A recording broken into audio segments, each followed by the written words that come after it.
뒷목 근육이 심하게 굳은 것 같고 뻐근하다. 고개를 앞으로 숙이거나 뒤로 젖히기가 힘들다.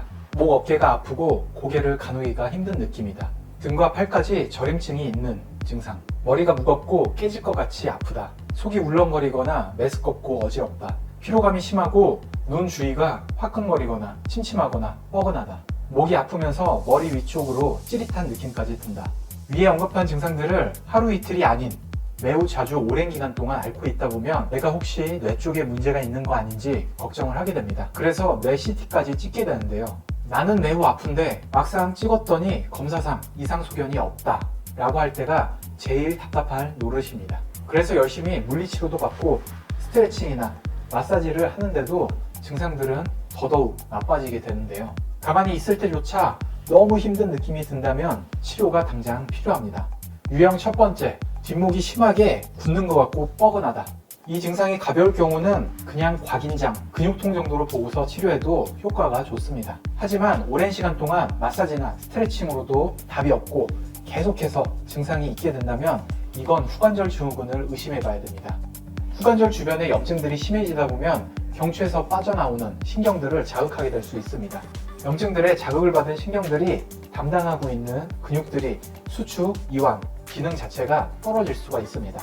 근육이 수축, 이완이 제대로 되지 않다 보면 당연하게 빡빡하게 굳게 됩니다. 마음 같아서는 심부 근육 마사지를 24시간 동안 받고 싶지만 해봐도 그때만 시원하고 증상은 또 악화되기도 합니다. 이럴 때는 이 주변을 직접적으로 치료를 해야 되는 거죠. 두 번째 유형, 고개를 앞으로 숙이거나 뒤로 젖히기가 힘들다. 이것도 가벼울 때는 단결림으로 의심해 볼 수 있는데요.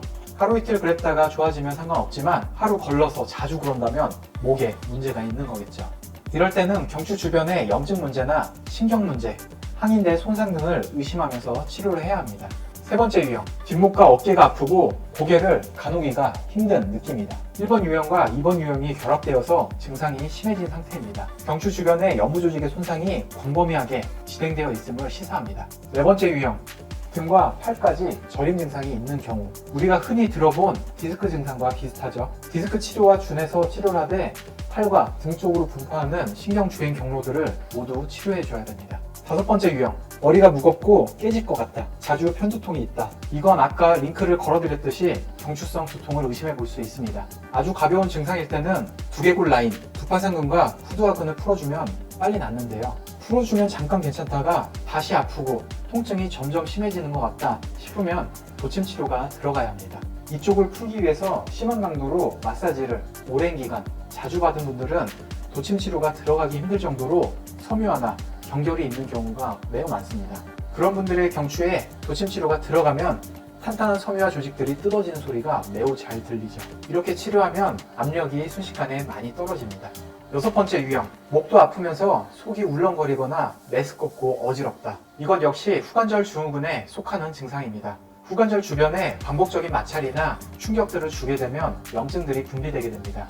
근데 이 후관절, 화색 부위에서는 신경근이 나오게 되는데요. 이런 염증들이 신경들을 자극하게 되면 환자분들의 컨디션을 떨어뜨리게 할 수 있습니다. 특히나 자율신경까지 건드리는 경우가 어지럽거나 구역감, 메스꺼움을 유발할 수도 있습니다. 이런 경우는 치료만으로도 증상들이 많이 좋아지지만 장기적으로는 자세까지 바꿔주셔야 증상이 재발하지 않습니다.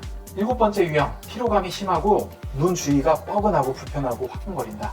역시 후관절 증후군 중에 하나입니다. 경추 주변의 염증들이 너무 커지다 보면 경부 척수로 거쳐 3차 신경의 경부액을 자극하는 경우도 있습니다. 이럴 경우 눈 쪽으로 나오는 상완화 신경까지 자극을 하게 될 수도 있죠. 이것도 큰 범주의 후관절 증후군으로 봐야 합니다.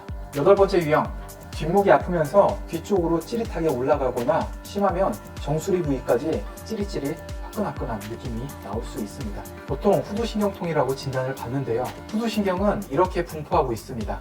찌릿찌릿 불편한 느낌이 나타난다는 것은 이쪽 부위에서 압박을 많이 받고 있고 염증들이 신경을 전도시키고 있다는 뜻입니다.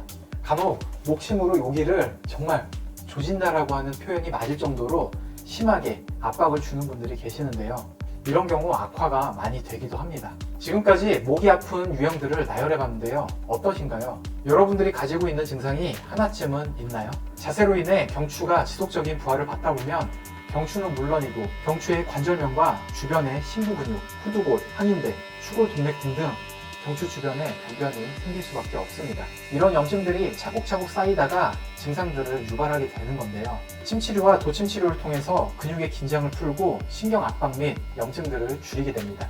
당부드리고 싶은 건 조금 해보시되 3주 이상 같은 통증들이 계속 반복된다면 그때부턴 치료의 영역입니다. 먼저 오른쪽 목이 불편하다라고 하면 이 오른쪽 목 쪽에 정중앙 요 선을 그어주세요. 이 라인들을 따라서 누르면서 스트레칭을 해줄 겁니다. 우리 옆목의 중간 부분은 경추의 횡돌기 부분으로 견갑거근이나 사각근들이 붙습니다. 그리고 대략 이 라인에서 신경들이 다 나와요. 요 라인에서 위쪽부터 시작을 할 건데요. 귀 뒤쪽에 볼록 나온 뼈 만져지시나요? 이쪽이 유양돌기라고 하는데요. 이 유양돌기 아래로 살짝 내려오면 푹 꺼지게 됩니다. 요 라인이 결국 옆목의 가운데 라인에 존재해야 돼요. 이쪽부터 천천히 내려갈 겁니다. 여기를 눌러준 상태에서 목을 좌우로 살짝 움직여줍니다. 10초 정도 해주시고 조금 더 내려와서 해주십니다. 그리고 1cm 좀 더 내려와서 해주세요.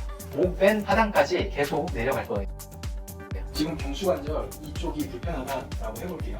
염증들이 생겨서 환자분은 대충 이 위치 아주 깊은 부위에 뻐근한 느낌과 통증을 느낄 수 있습니다. 그래서 이 관절을 살짝 늘려주려고 하는 건데요. 당장 아픈 관절 여기는 손대지 마시고 같은 편 손날로 눌러줄 겁니다. 그리고 반대편 손으로 이 위쪽 경추 뼈를 위로 끌어올릴 거예요. 애매하실 것 같아서 뼈를 보면서 설명드리겠습니다. 이쪽 관절에 염증이 있다라고 했을 때 바로 이 아래 경추를 같은 편에 손날로 눌러줍니다. 처음에 보면 어렵고 어색하실 수 있어요. 그리고 반대편 손을 이 위쪽 뼈를 잡는다 생각하고 앞쪽으로 살짝 숙이면서 이 관절을 열어줄 거예요. 이렇게 할 때 아래쪽 경추는 움직이지 않는다라는 느낌으로 위쪽 관절만으로 숙인다라는 느낌으로 앞으로 숙이면 됩니다.